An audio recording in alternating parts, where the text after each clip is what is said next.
लगा रखी। नमस्कार, मैं मंगला नायक और आप देख रहे हैं कबीर की न्यूज़। इस समय मैं भादरा में संजय चौक पे मौजूद हूँ। जी हाँ, आप लोग ये टोपी देख रहे होंगे। दरअसल पिछले 10 सालों से पूरे भारत में नहीं बल्कि विश्व में इस टोपी का बड़ा जिक्र है। क्यों ना हो, एक अलग सी राजनीति, एक अलग सी रणनीति, एक अलग सा पॉलिटिकल एजेंडा, और वो भी एक अरविंद केजरीवाल द्वारा। काश एक लोकपाल की लड़ाई कहाँ सीएम तक आकर के रुक गई। ऐसे में धीरे धीरे ये जो टीम है वो लगातार अपनी प्रगति कर रही है। पंजाब की बात की जाए तो 15 दिन हमने पंजाब में गुजारे। वहाँ सब लोगों का कहना था कि इस बार जरा फूल और हाथ पर झाड़ू चलाएंगे और झाड़ू जरूर आएगा। राजस्थान के अंदर हो सकता है कई दफ़ा ऐसे मोमेंट्स आते हैं जहाँ राजनीतिक तुल जहाँ पकड़ना चाहिए वहाँ शायद ये लोग अभी तक नाकाम रहे अपने प्रचार को लेकर के, लेकिन फिर भी ये कहना कोई गलत नहीं है कि इनकी जो टीम है वो लगातार जमीनी स्तर पर एक्टिव है।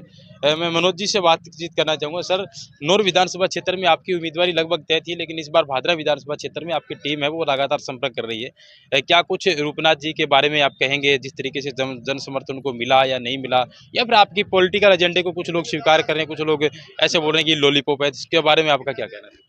ऐसा है जी कि भादरा विधानसभा क्षेत्र के अंदर मैंने लगभग विधानसभा का कवर किया है भाई। हमारा कई कई गांव तो ऐसे है कि भी 2-2 3-3 राउंड लग चुके हैं, लेकिन आम आदमी पार्टी के मूवमेंट अपनी तरफ से जो जितनी भी ताकत झोंक रही है वो पूरा काम कर रही है।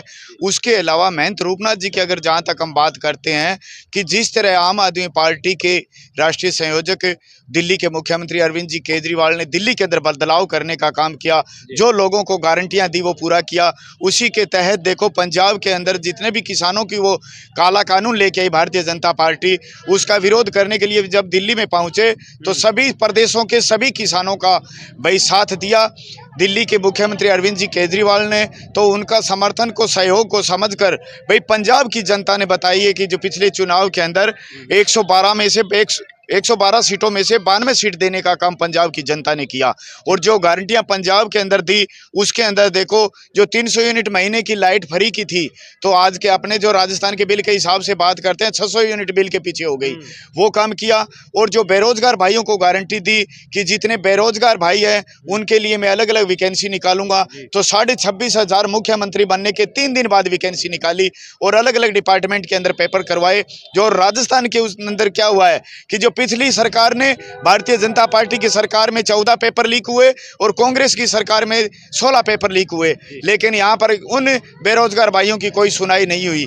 और यहाँ पर पंजाब के अंदर तीसरे दिन ही सुनाई हुई, तो सबको अलग अलग डिपार्टमेंट के अंदर वैकेंसी निकाली। जो अस्थायी कर्मचारी थे उन लोगों के लिए, उन भाइयों के लिए जितना कि भी उनकी रोजगार का एक नाम मात्र रोजगार था, लेकिन उनको परमानेंट करने के लिए तीसरे दिन पंजाब के मुख्यमंत्री भगवंत जी मान ने 37,500 अस्थायी कर्मचारियों को परमानेंट करने का काम किया। चलिए, ये पॉलिटिकल मैनिफेस्टो की जहाँ तक बात आती है तो उनको ऑलरेडी शामिल था, लेकिन राजस्थान की अब क्यों ना बात कर लेते हैं, क्योंकि राजस्थान के स्थानीय जो लोग हैं वो काफ़ी उम्मीद लगाए बैठते हैं अरविंद केजरीवाल से।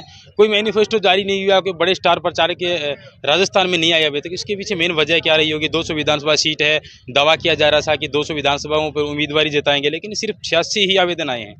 ऐसा है जी, क्योंकि जो राष्ट्रीय कमेटी जो फैसला लेती है वो बड़ा सोच समझ कर लेती है, और जो उनके जो फैसले हैं वो उचित होते हैं, अनुचित नहीं होते हैं।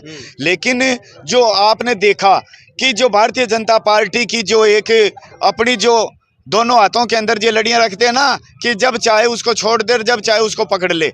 जो ईडी और सीबीआई की जो इन्होंने चलाई थी कि भाई अपने 2 नवंबर को भाई केजरीवाल साहब को यहाँ बुलाना है और यहाँ से बुलाकर उस बयानबाजी के बहाने से भाई इनको गिरफ्तार करना है। जिस तरह कि भाई इनका फिर भी कोई राजस्थान है, ये अलग है, मध्य प्रदेश छत्तीसगढ़ के अंदर जितना वो चल रहा है प्रचार, उसको रोकने का काम करने के लिए जो भारतीय जनता पार्टी के बड़े बड़े नेता और उनकी जो मुखिया सीबीआई है, ईडी है, वो उनको भी पूरा चैलेंज कर रखा था कि बोले आपका काम ये है कि जिस तरह गुजरात का चुनाव हुआ था उसी चुनाव के अंदर देखिए भाई मनीष सिसोदिया को बयान के बहाने बुलाकर उनको अंदर डालने का काम किया। यही प्लानिंग इनकी थी।